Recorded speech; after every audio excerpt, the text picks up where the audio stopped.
Om Sthapakaya cha dharmasya sarvadharmaswarupine Avataravarishthaya Ramakrishnaaya te namaha. Shruti Smriti Purananam Alayam Karunalayam Namami Bhagavat Padam Shankaram Lokashankaram.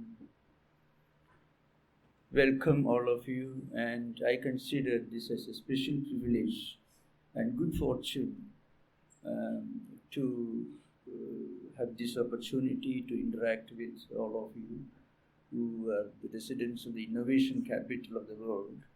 And we are actually discussing the most profound and the most ancient spiritual philosophy known to human civilization. Before we actually enter the subject, the text Vivekachudamani, I would like to give a brief bird view of our spiritual literature, especially the canonical literature of Vedanta in general. Most of you must be familiar with what I am going to say today. It is just an introduction, but still it is not proper for me to enter the subject before we remember the Rishi Parampara from which all these ideas have emerged. Vivekachudamani is one of the most elaborate, at the same time one of the most simple introductory works on Advaita Vedanta. Now, how it is related to Vedika tradition, Vedika Parampara, that's what I'm going to briefly describe. You know, the foundation of Sanatana-Dharma, not only Vedanta philosophy, not only our spiritual tradition, but also of our rituals, the way we do puja in the temples, the way we chant the mantras, is Rudram as we do. Now, all these are basically founded on the foundation of the Vedas. Now, these Vedas are 4 in number. According to mythological tradition, they say Vedas were originally 1, with Vyasa classified and edited into 4. So the Vyasa Dhatu itself stands for editing and classifying. Vyasa is not the creator of the Vedas. He was the one who divided Vedas into, rather edited Vedas into 4 groups, and again dividing each of these into Samhita, Brahmana, Aranyaka and Upanishad portions. Now, total there are 4 Vedas: Rig Veda, Yajurveda, Samaveda and Atharva Veda. Vyasa taught each of these 4 Vedas to one of his disciples.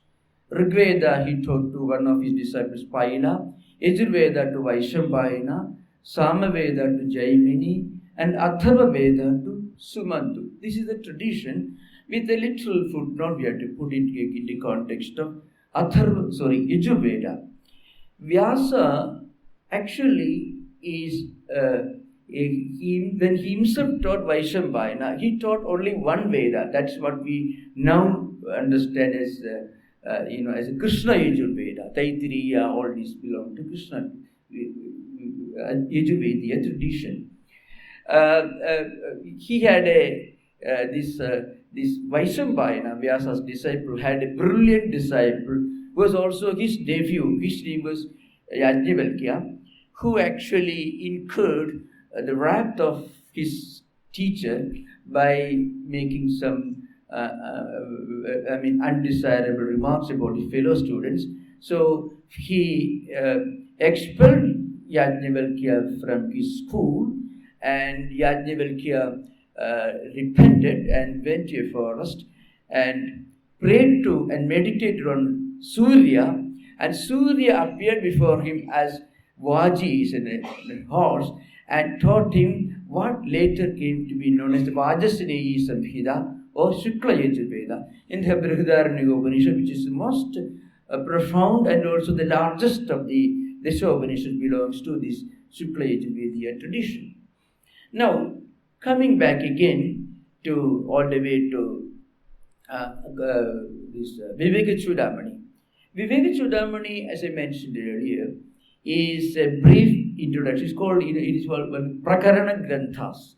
So Prakarana, a contextual, in the context of something, in the sense, it gives you a brief analysis of the philosophy and also the tradition of Advaita Vedanta. The text itself has 2-3 versions, and the most well-known and the most celebrated version is the one on which Sri Shankaracharya, Chandrasekhara Saraswati wrote a commentary. That is the most well-known version, but there are 2-3 versions, roughly around 580 to 584 verses. Small differences. Now, what does this text deal with? The uniqueness of Vivekachudamani as a text is, it not only gives you an analysis of Advaita Vedanta, it also gives you an idea of the culture of Vedanta, how Vedanta is studied, how it is to be studied, how it is taught, and how it should be taught, and what are the qualifications of an ideal teacher, of an ideal student, and how a student should approach the teacher. All these important subjects are discussed in the Vivekachudamani. So, apart from being a very wonderful text, Prakarana Granthas, again, I should say Vivekachudamani is a must before you enter any of the Bhashya Granthas in Advaita tradition, Vedanta tradition. So, we will discuss different schools of Indian philosophy in course of time, because there will be occasions where we had to discuss the philosophical systems of Ramanuja, Madhva, Vallabha, Nimbarka, and others, Chaitanya Mahaprabhu and others. We had to discuss.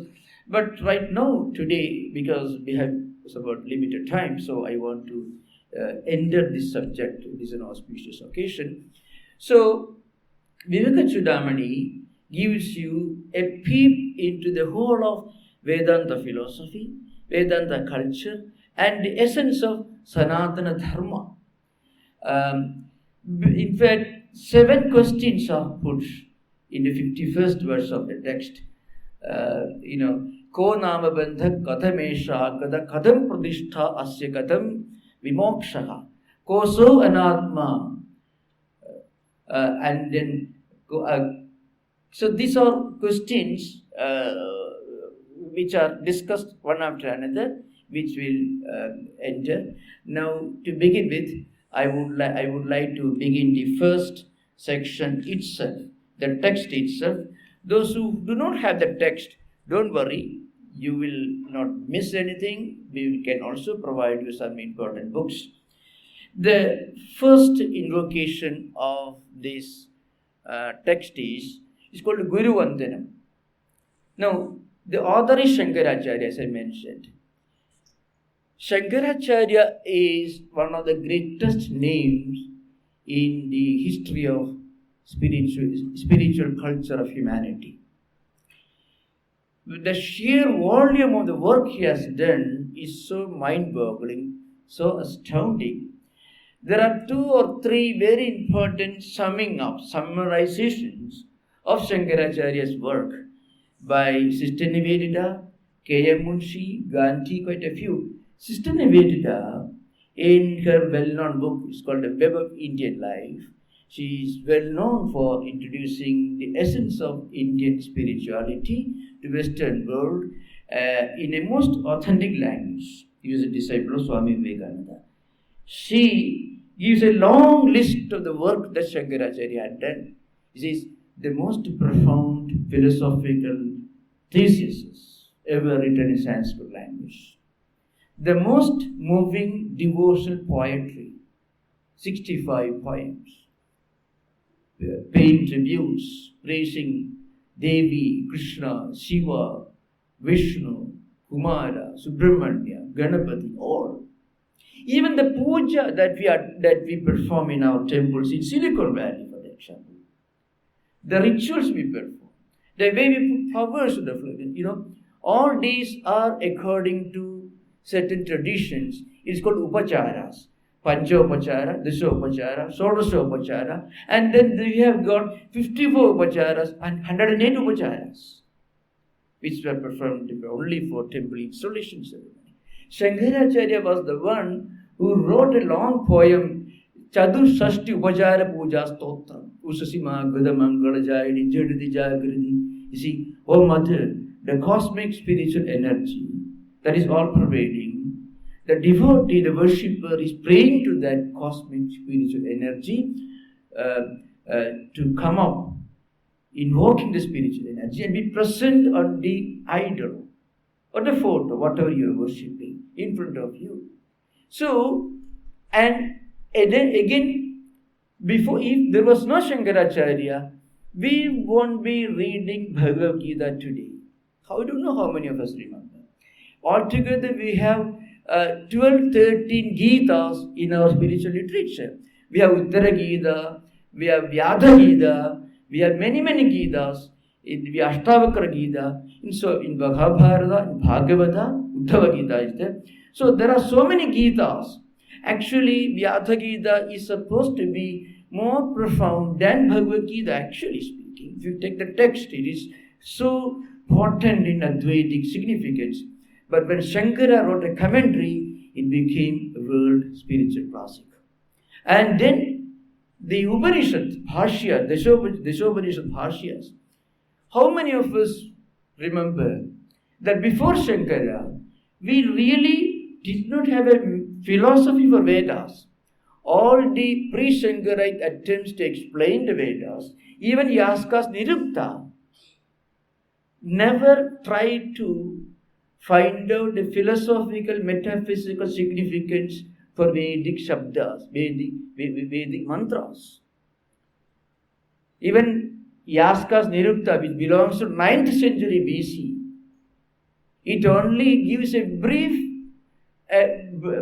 bird view of the Shabdas or Dhatus of Adhyatmika, Adibhaudika, Adi Devika meanings of Rigveda mantras. See, for example, Devo Danadva Devanava Dusthanova Bhavatiti. Deva Shabda has got 3-4 meanings. Danadva, if you pray to God, Deva, He will listen to your prayer. Dusthanova, Devas live in celestial regions. Devanadva, He kindles the light of knowledge in our heart. So these are all superficial meanings. Before Shankara came in 8th century, Vedas really did not have a metaphysical significance. Many of the Mahavakyas, like Aham Brahmasmi, Tattwamasi, all these Mahavakyas were interpreted by Mimamsakas as the Devas or the Indra, Mitra, Varuna, all these Devas giving boons to the Yajamana. I shall give an example. I'll come to the text very soon, because we should know the importance of this book. Aham Brahmasmi actually means I am one with the all-pervading transcendental reality called Brahman, which is Sarvavyapi as Brahman, Antaryami as Atman. So this is Anubhuti Vakya. When you get Upadesha Vakya Tattvamasi, then you do Anusandhana Vakya like Prajnanam Brahma, Ayam Atma Brahma, etc. After several years of spiritual practice, you get Aham Brahmasmi, this Anubhuti experience. This is the highest spiritual experience that you find in the lives of many great souls of Rishi Parampara, like Vyasa, Shankara, Sri Ramakrishna, Ramana Maharshi. All these great men were endowed with this Anubhuti. This Anubhuti, which is the essence of Advaitic experience, was interpreted by before Shankara till Shankara as, Aham means Yajamana. Who is a Yajamana? Yajamana is a person who performs a Vedic ritual. Saptahavir Yajna, Soma Yajna, sort of 14 Yajnas are mentioned in the Kalpa Brahmana literature. You perform a ritual, husband and wife, There Agni Sahidam Karma. A Yajamana should perform a ritual in front of fire. And when you perform this ritual, Deva, Indra, Vitra, they will appear and give you some material benefits, long life, Swarga Prapti, all these things. These are the mantras uttered when you perform yajnas and yagas. This is the only significance of Aham Brahmasmi, Devada Prapti. This is the interpretation of Mimamsa.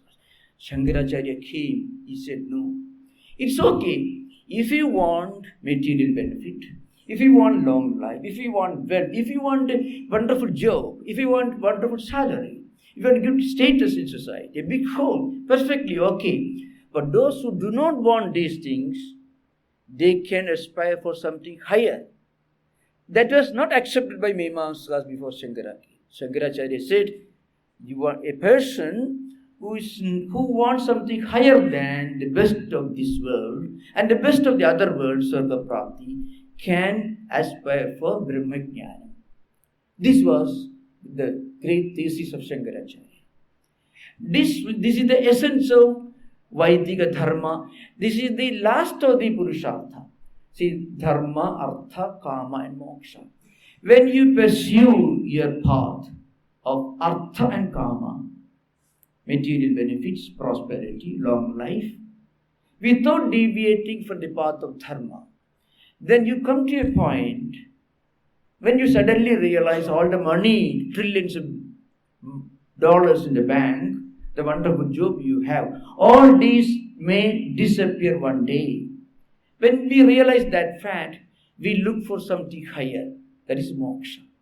So, the Parama Purushartha, the last of the Purushartha, is the central theme of Vedic Dharma. This was the great contribution of Shankaracharya. And he was the one who traveled all over the Indian subcontinent. So not India alone, the India of Shankaracharya's times included today's Afghanistan, today's Pakistan, today's Bangladesh, and the whole of Indian subcontinent, including today's Tibet, actually speaking. So he traveled 4 times and installed 4 important centers, pilgrim centers, 4 important monasteries in 4 distant corners of India, wrote the most beautiful poetry, installed temples, formulated rituals. He was like a big skyscraper, but he had also arranged a lift, an elevator, so one can begin with rituals and reach the highest Brahmajnana. Now all these are included in the Vivekachudamani. You find, for example, the invocation is Sarva Vedanta Siddhanta Gocharam Tamagocharam Govindam Paramanandam Sadgurum Pranatosmyaham. So the first verse itself is Shankaracharya's paying tribute to his Guru. So this Guru Sishya Prachishya Parampara, that itself is a unique feature of Indian civilization and Hindu culture. Many of you may be performing dance forms, ancient Indian dance forms, music performances, different kinds of drawings, sculptures. In all these great sciences come down to our times from the ancient Rishi Parampara. Bharata Muni was the one who wrote the Bible of dance forms. And Bharata was a Muni, a long bearded man who sat under a tree for maybe decades to meditate. That sage wrote the Bible of dance forms. And her music, sculpture, all these great traditions, not only spiritual tradition, even secular traditions, were preserved, maintained by this unique spiritual mechanism, which is a unique feature of Indian civilization. Guru, Sishya, Prachishya, Parampara, a long succession of teachers who got their best from their teachers and handed over to the next generation and kept this link alive and flourishing. Not only spirituality, not only philosophy, even the secular arts and sciences. So, Shankaracharya's guru was Govinda Bhagavad Pada. So, his first duty is tell the world, this is not my personal invention. It comes from ancient tradition. So, wherever you find in this text, and in all, the whole range of Shankaracharya's literature, philosophical literature, what you find is, he says, it is Sudescha, it is Smurdescha. So, whenever he quotes from Vedas, he says it is from the Vedas, Shruti. And whenever he quotes from Bhagavad Gita, Mahabharata, he says it is Smriti. So, this is called, Shruti Prasthana, Smriti Prasthana, Nyaya Prasthana. These constitute the triple foundations of Indian spirituality, Indian philosophy, and Vedanta tradition. Triple foundation equal, one is Shruti Prasthana, the Vedas, especially the Upanishads. Because every Veda has got 4 levels. Samhita, which contains all the rituals. Of course, the main focus is on the hymns, but these hymns are chanted in the context of rituals, which are again explained elaborately in the Brahmana literature.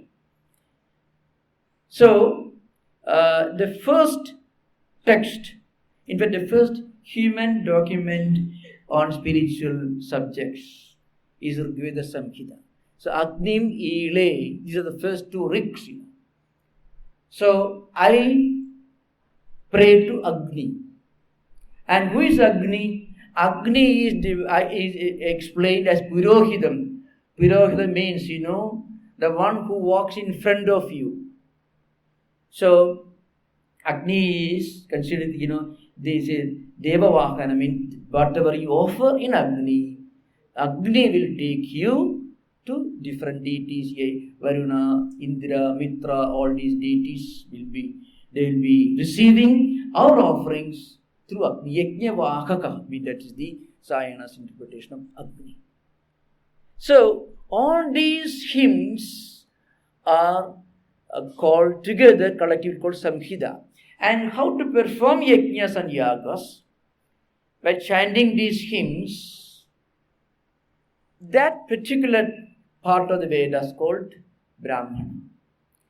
Aranyakas are those which are chanted and contemplated upon by retired householders. That is the third asrama, Brahmacharya asrama, Garhastya, Vanaprastha asrama. That's a unique system of the Vedic tradition. In course of time, we'll understand. In Vedic times, retired people played a very important role in the preservation of Sanatana-Dharma. So surprisingly, you find that's something very interesting. Many people are not aware of this. A large number, the majority of the great teachers of Upanishadic and Vedic times, especially the early Vedic times, were retired householders called Vanaprasthinaga. So Manu has given this role. Grihastassu yada paschet bali palidam atmanaga apatyasya apatyam tada aranyam samasyet. A grihastha, an householder, when he becomes old, so bali palidam atmana, when his hair grows grey and when his face gets wrinkled, he should not try to reverse the metabolism by blackening the teeth and blackening the hair and whitening the teeth. Instead of that, husband and wife should together return to forest hermitage, stay there and teach the Vedas. This spiritual wisdom should be imparted to their disciples who came from all over India. Some of them were princes, some of them were youngsters.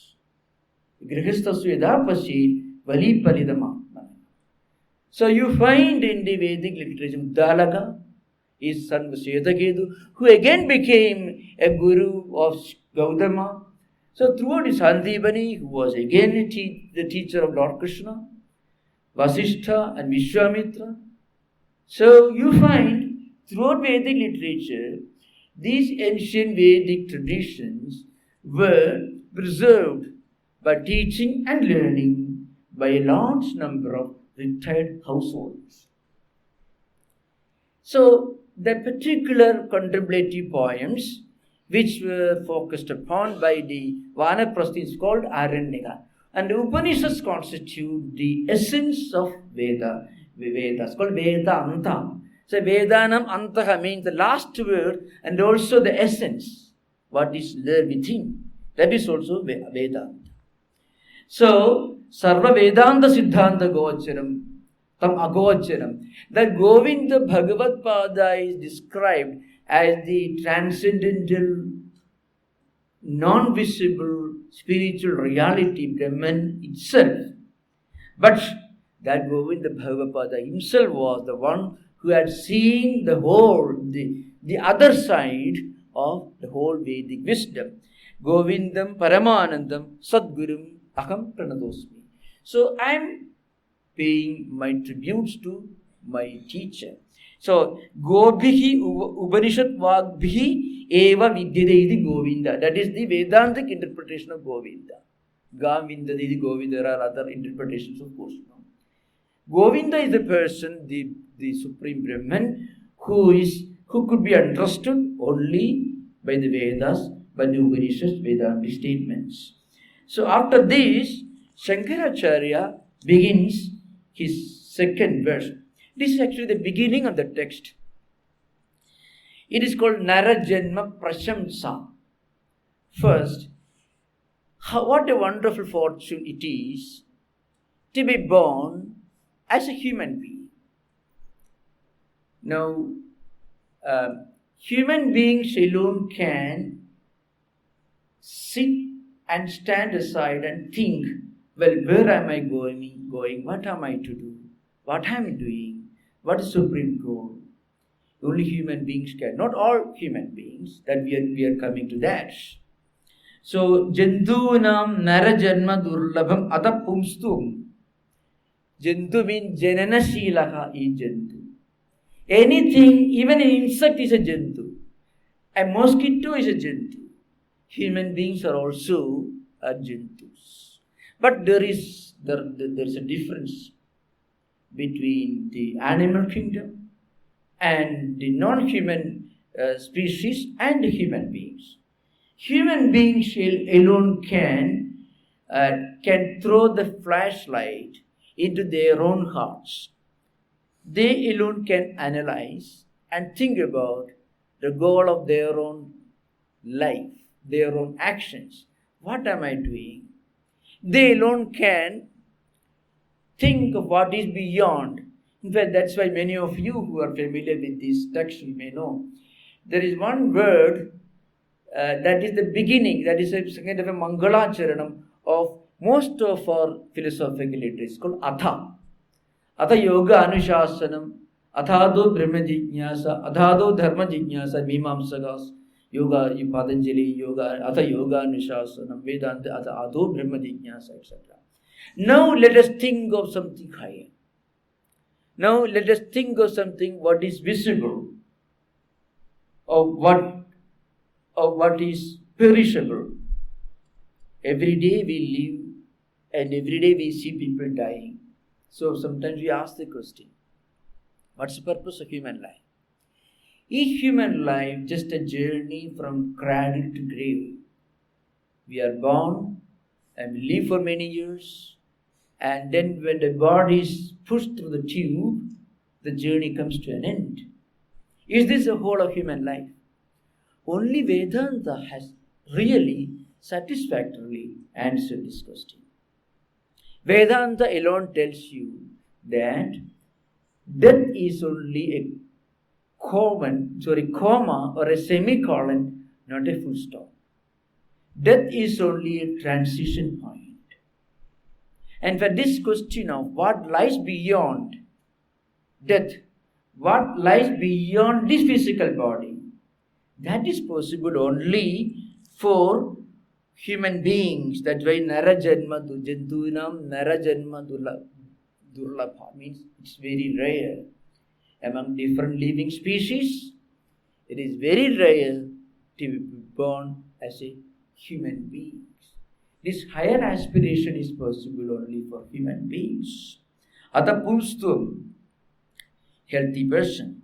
Tasma Vaidika Dharma Agaparata. Vidvatvam Asmat Param. Even among those who are born as human beings, well-educated, cultured, intelligent, educated, refined, even among them there are not many who can ask this question, what is my true nature? Am I just this body, this mind, this intellect, or something else? That is the whole story of Kathopanishad. The Kathopanishad, a little boy put this question to himself and to his teacher, that is Yama. So the story goes like this. In fact, the three boons described in the Kathopanishad represent three levels in the evolution of human aspirations. I shall give the story. Many of you may be familiar, many of you may not be familiar. So, Kathopanishad belongs to Krishna Yajurveda, Vaishambhayana Shakha of Yajurveda. So, the main character of this Upanishad is a small little boy. His name is Nachiketa. So, this Nachiketa one day watched as his father was performing a Vedic ritual. And he found his father was playing a trick. So, Vajasrava, that was his name. Literal meaning is, see, Vaja actually means some kind of a Vedic ritual. So, it is something related to Vajapeya, which later became more elaborate. Vajapeya, which is one of the Sapta Havir Yajnas. So, this old man, his father, was performing a ritual, and the most important part of the ritual was giving away all that he possessed. So, in ancient India, in Vedic times, the most precious wealth that a person ever possessed was cows, horses, Hasti Hiranyam Ashwan, and then that is what Brahmana literature says, and the animal that supported a poor man in his everyday existence, cow. Now, this man had plenty of cows. He had kept away all his useful cows and taken out all the old, battered cows that won't eat grass and won't give water. And maybe may go and give milk and maybe give occasional kicks also. So, Pitodaga Jagdadruna Dugdadoga Nirindriya. He was distributing cows. Pita Udaga means it has already drunk the last drop of the water. It cannot drink water anymore. Dugdadruna, so it cannot give any more milk. It cannot eat any more grass. When the little boy found out that his father was playing a trick, he went and asked his father this question. Kasmai mam dasasi, this Upanishad says. To whom are you going to give me? Sarvasudanam, giving away all the most precious thing that you possessed was the important ritual of this particular yajna. So, instead of giving away good things, he was giving away bad things. So the little boy approached his father and wanted to bring him into sense of righteousness by asking a very provoking question. To whom are you going to give me as a gift? Now, for any father, the most precious gift or wealth of a family is the children. He had only one son. His name was Nachiketa. So Nachiketa went and asked him, Kasmai mam dasisi. So Didiyam Tridiyam Sohovaja Murtivetvam Didamiti. So when he asked this question 2-3 times, the father replied, I shall give you to the Lord of Death. And in order to make true, in order to do justice to the father's statement, he went to Yama's abode. Yama was not present there when he reached there. And he waited for 3 days. And when Yama returned, he told Nachiketa, you are a very wonderful, brilliant young little boy, you have come to ask me something, and I was away, so you have to wait without food and water for 3 days. As a compensation, I shall give you this boon. You can ask me 3 boons. So the Lord of Death granting 3 boons to the little boy. Actually, these 3 boons, in a way, tell us the story of India's spiritual evolution, or the spiritual evolution, the spiritual culture of the Vedas. If you want to know the Vedas and what they signify to our times, these 3 boons can give the whole story, significance. The first boon the little boy asked Yama was this: when I go back to my home, my father should not scold me. He should not be angry with me. Shanta Sankalpa Sumana Yadasya Vidamanyun Gautamuma Abhimurtyu Tat Prasishtamma Abhivade Prasida Edatrayanam Prathamam Varam Prane. The first boon I am asking you is this. Little boy, the first boon he may ask, my father should not beat me, scold me, because I ran away from my home without his permission. So he should not be angry. So Shandasya Sumana Yadasya Vidamanyugudumam Abhimurtyu Tupradishtama Abhivade Prasida. He should talk to me happily without getting angry. So the first boon, immediately the teacher granted. The little boy is asking very small, ordinary thing. Immediately granted. The second boon he asked was this. Well, some people believe that this life is enough. Money, wealth, status, all the material benefits, all is enough. They are everlasting. They are under the delusion that the stock exchange will never fall. The money in the bank will always be with us even when we leave this world. Many people are under the impression. Intellectually we all know, but when we actually live in the world, we forget that reality, the reality of the transitoriness or the perishable nature of material enjoyments. All that we forget for a minute when we actually interact with the world. It is called in Shankaracharya's philosophy called Maya, which is Avurana and Viksheva. So that reality which we all know intellectually, every well-educated man knows the money is not going to last long. We won't be taking money when we leave this world.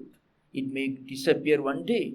But somehow when we fight for that in this world, we somehow are as if under the impression that money is going to stay for long or all the time. So this little boy is thinking of continuing this enjoyable life even after death in heaven. Sattu Magdim Sorgim Adeshim Murtyu Brabruhitam Sadadhanaya Mahim Sorgaloka Amrudatum Bhajanti Edatrayanam Ditiyam Varamprane. The second boon I am asking is Ditiyam Varamprane. The second boon is, I want to go to heaven. Can you teach me the particular ritual that will help me to go to heaven and stay there for a long time? But then Nachiketa, he got that boon was granted without any hesitation. Nachiketa was very happy. Again he thought, in fact, most of other civilizations stop here. Some kind of enjoyment, if not in this world, in some other next world. Going beyond happiness and unhappiness. Going beyond pain and pleasure. The ability to look at pain and pleasure with the same equanimity of mind. That's a unique feature of the philosophy that we are going to discuss on this platform.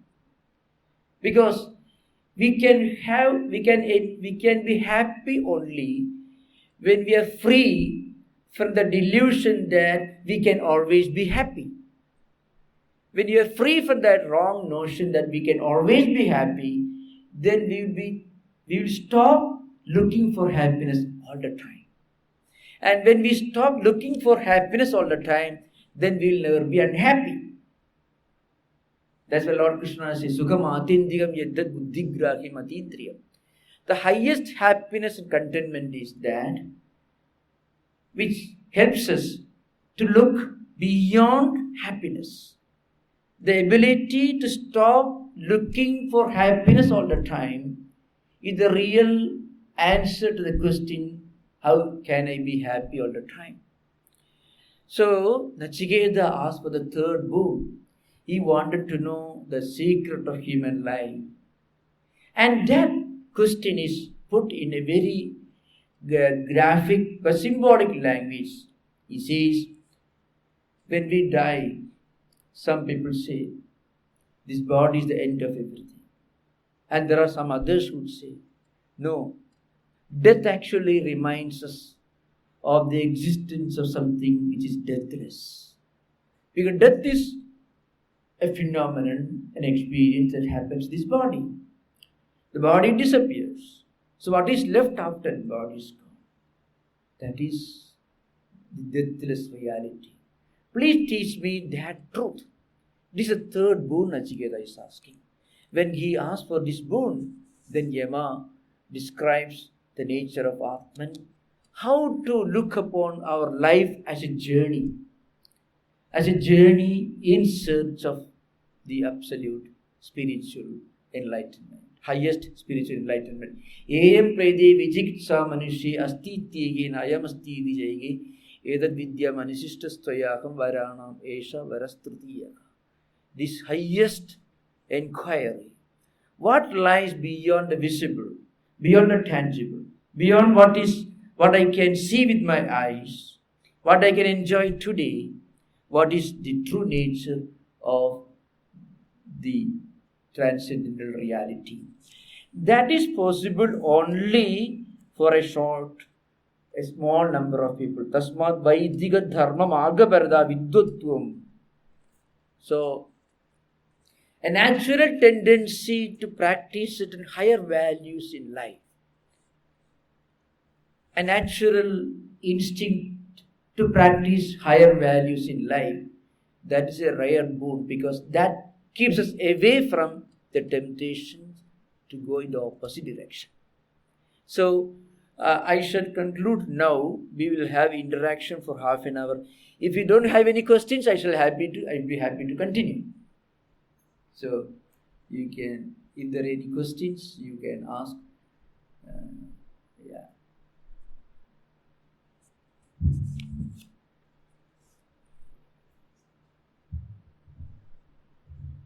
Okay. So my second.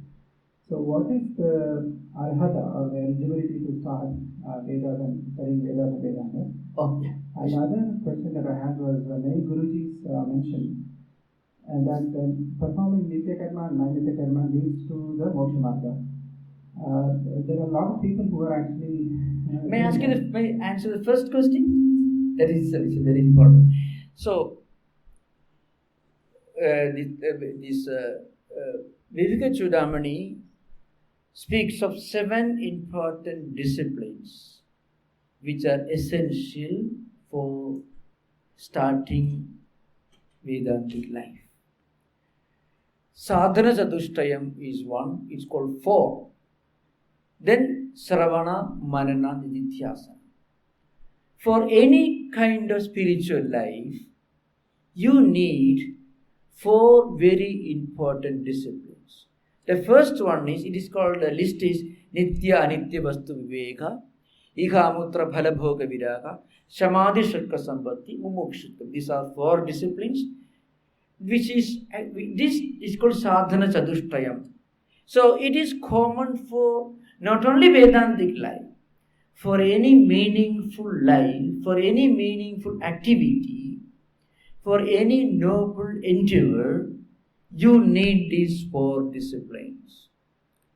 That's the first stage to move away from the empirical, worldly desires, to go for some higher ideal. First one, Nitya Anitya Vastu Viveka.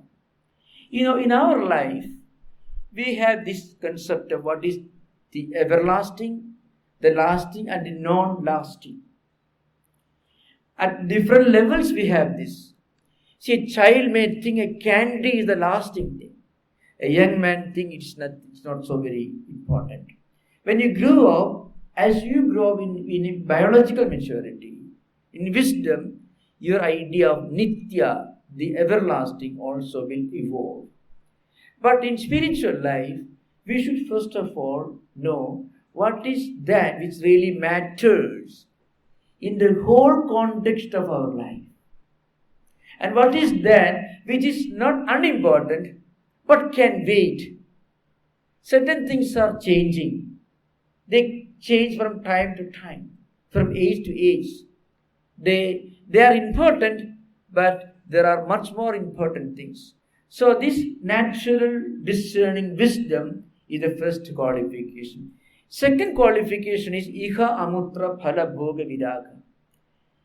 We should have a sense of renunciation, going beyond desire for enjoyments in this life and next life. I mean, when you are convinced of what is actually the real, the Nitya, then you should have the ability to say no to Anitya, to the relative. Not that we must neglect material life. No. Actually, spiritual life helps you to deal with the challenges of material life more intelligently, more efficiently, and without much fatigue and without much damage. In fact, spirituality gives us kind of a unique kind of spiritual common sense that helps us to handle the problems of life in this world in a very efficient, in a very intelligent manner. So, that is the second qualification. The third qualification, mumukshutvam, a desire, a yearning, a longing for higher spiritual values, spiritual enlightenment. If you have a desire, if you have a yearning, if a longing for higher values, that actually keep our mind in a state of equilibrium. 13 hours we work in a company, in an office, 15 hours. Well, we can work 20 hours if we can keep our mind on some higher ideal, because that will help us to look upon these challenges, problems, and complexities of material life in a very relaxed manner. So this mumukshutvam, a link to higher ideal, a desire for higher spiritual enlightenment and liberation. The third qualification. The fourth one is that is Sadhana Sadhushtayam, one is one, that is Nityanitya Vastu Viveka Igamutra Bhalavogi Samadhi Samadhi. Samadhi Sarkampati is the third one, Mumukshutvam is fourth one. I mentioned Mumukshutvam third because Mumukshutvam itself will automatically give us Samadhi Sarka Sampatti. Samadhama Ubaraditi Diksha Saddha Samadha. These are all mental and sensory disciplines. If we have Mumukshutvam, a desire for moksha, higher spiritual enlightenment, then that higher desire will give us a kind of self-control, self-restraint. So, the order is Iha Nitya Nitya Vastu Viveka, Iha Mutra Bhalavoga Viraga, Samadhi Samadhi, Mumukshutvam. But Mumukshutvam itself will help us to get all the other three qualifications together. That is the view of Shankaracharya and also the commentators. These four qualifications are necessary even to live a happy life in this world. Because some kind of understanding, well, these things will come and go. There is something much higher to live for. That will help us to get rid of a lot of fatigue, anxiety, depression.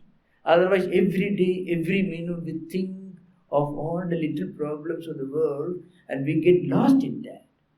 That's a tragedy. That's a tragic life. So, the moment we think of some higher life, higher ideal, when we link ourselves to this higher ideal, what happens is we are able to manage this world and all its complexities in a very intelligent, in a very relaxed manner. So these qualifications are necessary not only for spiritual seekers, even to live a meaningful, a sensible life in this world. The three qualifications which I am going to describe now are specially relevant in Advaita Vedanta: Sravana, Manana, and Nidhyasana. In course of time, I have described this. Sravana means listening to the teachings of scriptures, by which the teachings of the great sages who had spiritual experiences with a sense of sanctity and sacredness, and with proper attention. Now, whatever we learn, whatever we hear, whatever we listen to, its benefit will depend upon the degree of sanctity and sacredness with which we listen there. When we do a mantra, when we do chant, Rudra, whatever it is, when you do with a sense of sanctity and sacredness, it elevates the mind. It helps us to generate spiritual energy. Maranam means this Sudartha. Maranam means thinking, contemplating intensely on the meaning of what we read, what we hear. Sravanam literally means hearing, but it should be extended. The meaning should be extended beyond that. It means somehow connecting our mind to higher spiritual ideas by reading. When we read also, we actually mentally we hear, and also associating with people. Somehow feeding our mind with spiritual food. The first stage is Sravanam. Maranam means intense contemplation, the meaning of what we hear. Dididhyasana means a kind of internalization by concentrated thinking without a break. So we are going to discuss this as part of the text, Sravana, Manana, Nididhyasana. These 7 disciplines are specially meant for the students of Vedanta. Could you repeat the second question?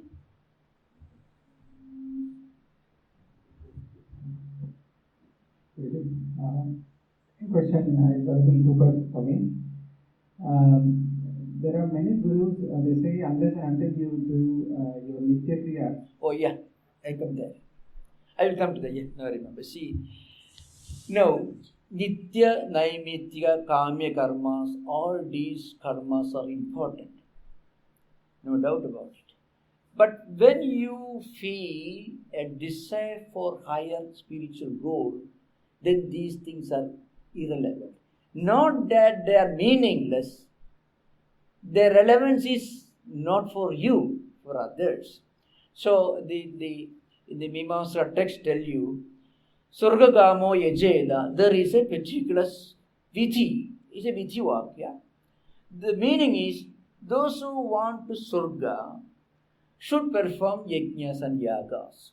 Just like, suppose you have a qualification to perform Yajna, and you find an instruction, you feel your obligation is for you. Suppose you are looking for a job, and those job has a specific qualifications mentioned, and you have those very qualifications. Naturally, you connect with that advertisement and you apply for that job. But suppose you are an engineer by training and profession, and there is an advertisement for a medical job, you won't apply for that. Or you teach music in a music school, you don't apply for that. It is irrelevant for you. Like that, when we don't have any desire for the results, the material benefits of Nitya karmas, Naimitya karmas, Kamya karmas, then we don't feel an obligation or a need to perform those rituals. You transcend the rituals, you don't contradict the rituals. Shankaracharya never said that you should not perform Nitya karmas, Naimitya karmas, Kamya karmas. He didn't say that. What he said, when you have a desire for something higher, not for those things which you may get if you perform these karmas, then there's no point in you are looking for those karmas. So that's the idea. It's clear to you? Thank you.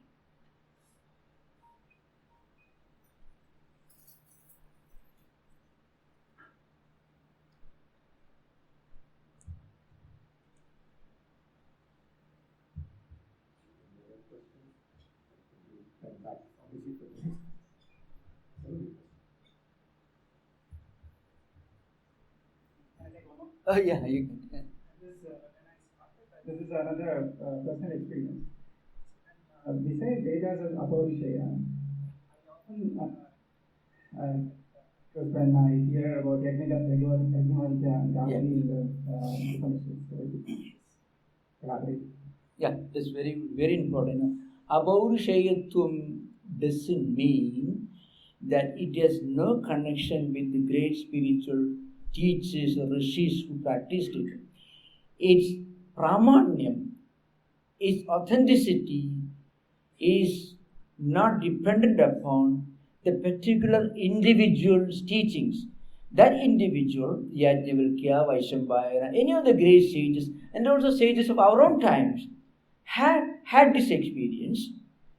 So, that experience is the criterion, the pramana, and not the words of those individuals. So, individuals receive pramanyam or authenticity because of this experience which they had. So, Apaurishayatvam signifies only this much. It is accepted by Mimamsa, Bhagaras, Bhartas, and also Vedantics. The simple point is this, that is a uniqueness of Vedanta. Shankaracharya says, it's not enough just to believe that Shankaracharya, Vyasa or somebody says, but he says, you should have your own experience. Srutya, Yuktya, Swanubhutya. So Shankaracharya used to walk about with shouting the big slogan.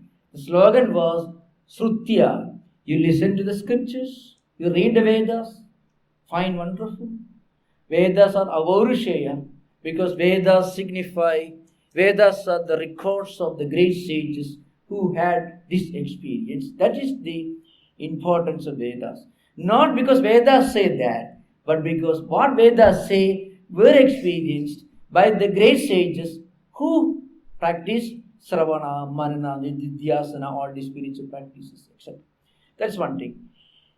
So, the second one is, that's not enough. Yuktya. You should and you must use your own brain, your own sense of logic. So, Vedanta accepts 6 pramanas. Pratyaksha, Anumana, Upamana, Shabda, Arthabhati, Anubharavati, direct perception, inference, the verbal testimony, presumption, and comparison, and negation, absence.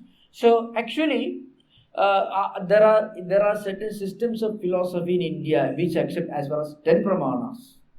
So the Pancharatras and the 10 pramanas. Anyway, I'm not going to that. We will discuss later. But the point is, Shankaracharya says you should use your own power of analysis, your own logic, your own intellectual ability to understand, to accept and reject. Uha apoha vichakshanaha. Medhavi Purusho Vidwan. And like that Shankaracharya says, Uha Apoha Vichakshana. Uha means you analyze. This is okay for me. You accept it. And then there are certain things which may not be okay for you. You don't accept it. You reject it. So a real spiritual seeker should be able to use his own brain, his own intelligence. You should not blindly believe in something. You believe in the Vedas because Vedas record the experiences of the speakers. And then, so the Swanubhutya, then Sosya Anubhuti means you should have your own experience. So, these 3 levels of spiritual evolution are emphasized throughout the Advaita Vedanta tradition.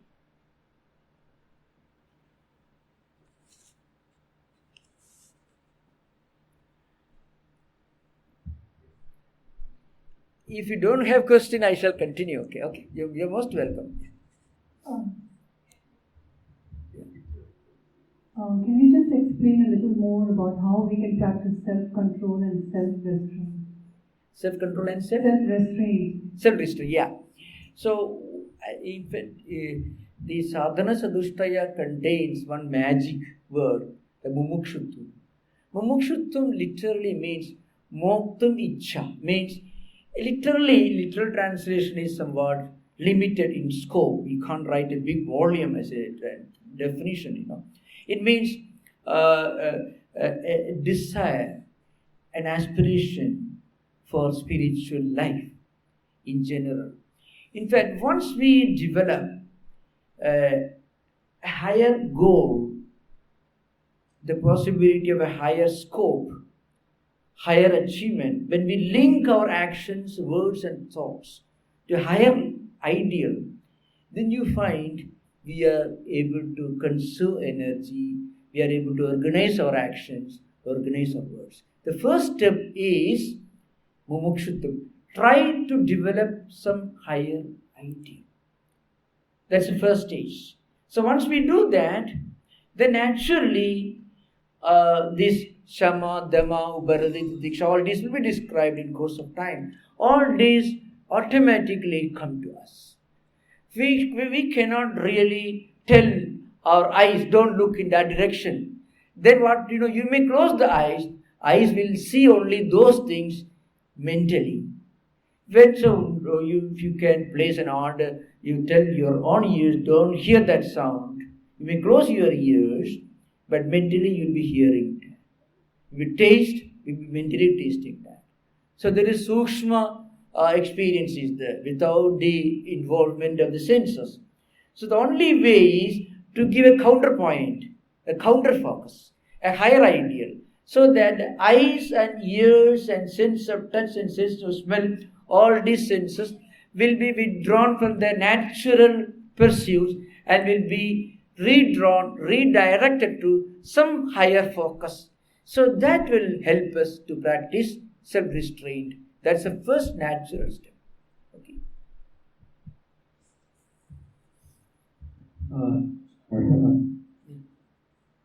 Basic question. Yeah. So what is spirituality? So I hear, while people say that while praying, so you can, or while saying. I think I'm not able to hear what you say. Yeah. What is that basically? What exactly the spirituality is?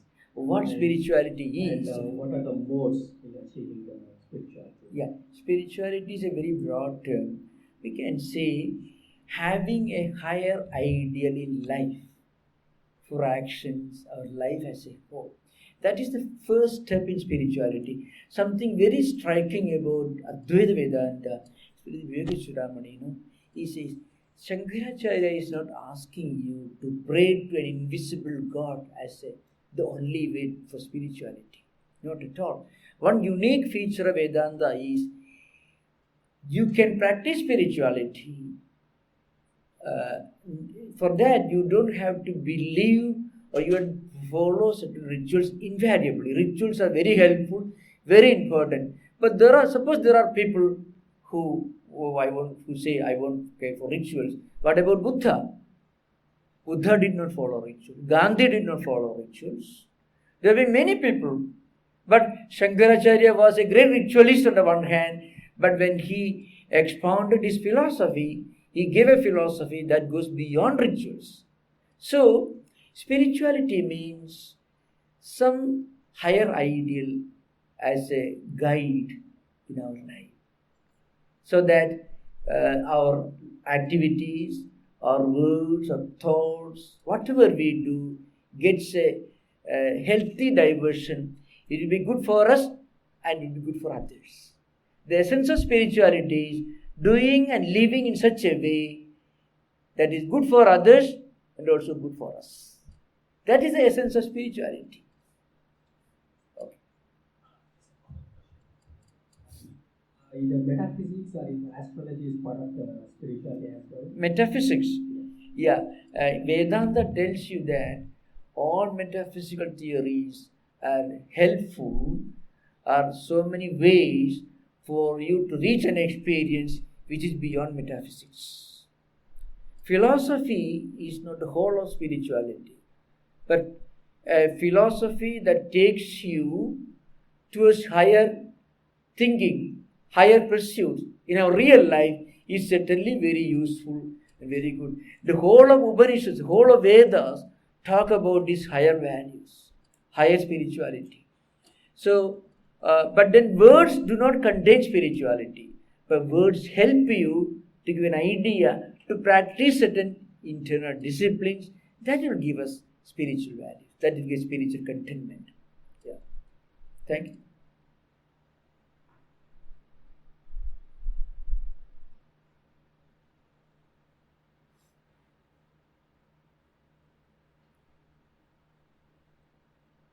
I shall speak, I shall explain a few more related subjects. Now, Vidyutvam Atma Anatma Vivechanam Swarubhavo Brahmatmana Samstitihi Muktirno Shatagodi Janma Sukrudehi Punyat Vina Lepyate. So Shankaracharya is at the very second verse, it's actually the beginning of the text, is explaining the uniqueness of human life.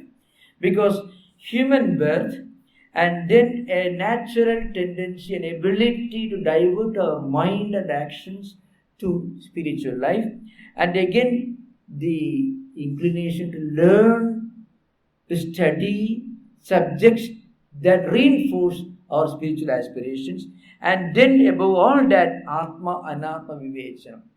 Some of the greatest professors, some of the greatest theoreticians and thinkers may not be well known for this Atma Anatma Vivechanam. It's a kind of discerning wisdom. What is Atman? What is Anatman?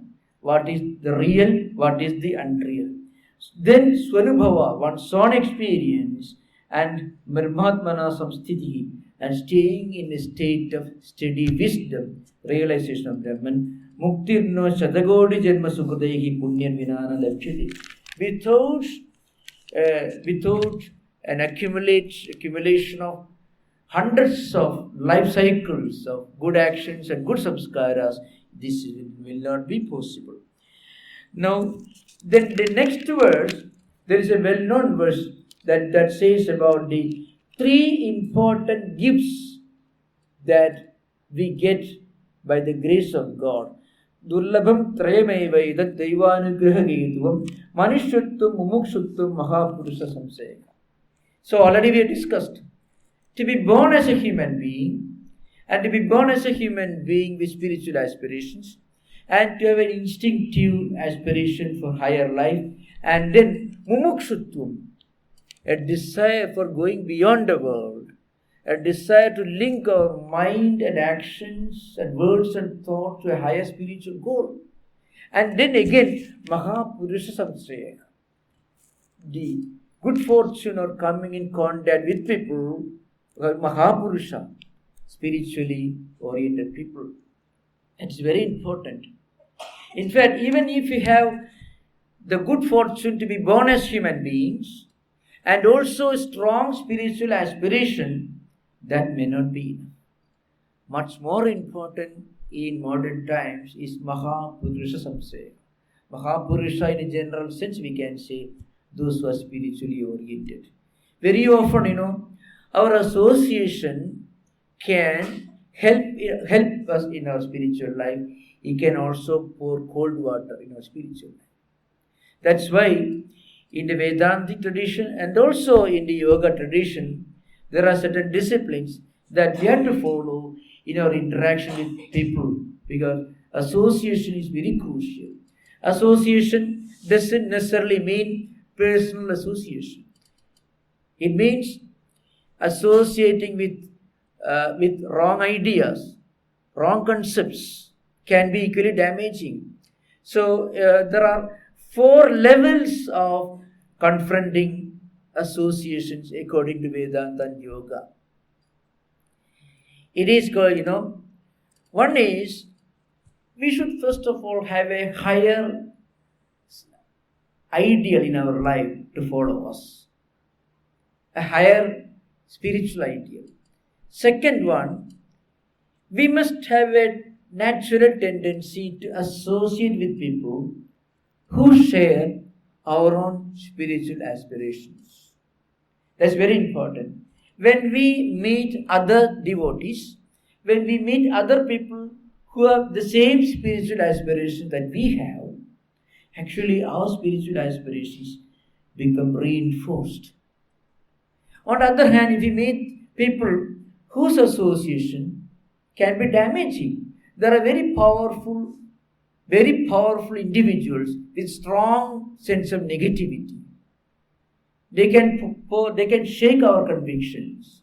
They can actually do a lot of damage to our mind, our ideas and convictions. So, Prema, Maitri, Kripa, Upeksha. These are 4 disciplines mentioned in the Yoga tradition, in the Bhagavata tradition, and also in Vedanta.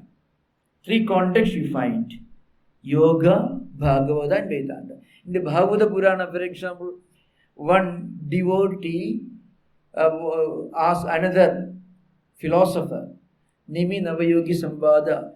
Nimi was a philosopher king. He puts a question to Navayogis. I'm not going to those details. The Navayogi who is answering this question is Antariksha. He says, how to evolve in our spiritual life? What are the safeguards, the disciplines we must follow in our day-to-day activities if we are a devotee of God? He says, Prema, Maitri, Kripa, Upeksha. You should have devotion to God, and then you should have compassion towards other people who have interest in spiritual life but may not be knowledgeable enough. Then we must take care to be friendly with other spiritual seekers. We should cultivate association with other spiritual seekers. And then we must keep a long distance from people whose association can damage our spiritual life, our convictions. That's Upeksha. So, that's why Mahapurusha Samsaya. Manushyatvam, Mukshutvam, Mahapurusha Samsaya. As Shankaracharya says, Durlabham Trayameva Etat. Edat Trayam Durlabham Eva. These 3 essential gifts from God are so rare that it comes to us only as a gift by the grace of God. Devanugraha Hedugam. Manushyatvam, being as a human being with spiritual aspirations. More important, Mahapurusha Samsaya. That's why an opportunity to associate with other spiritual seekers. The best way to cultivate any good value, any healthy value in life is to associate with people who have the same values. So, I suppose we'll continue in the next session. This is just an introduction. Thank you. I should thank friends and organizers, Sanjay, Prabhu, and others who maybe you should all of you thank them. That's what I feel. Mahapurusha Samsaya. I am not a Mahapurusha, but when you read Shankaracharya's teachings, you are associating with Shankaracharya. When you read Bhagavata Purana, you are associating with Lord Krishna. So when you are reading a great book, actually you are associating. From this Silicon Valley, you can associate yourself with Rama, Krishna, Shankara, Sri Ramakrishna, all the great teachers. So, this is very important. Thank you. Namaskar. Om Shanti Shanti Shanti Harihi Om Tatsat Sri Ramakrishna Arpanamastu.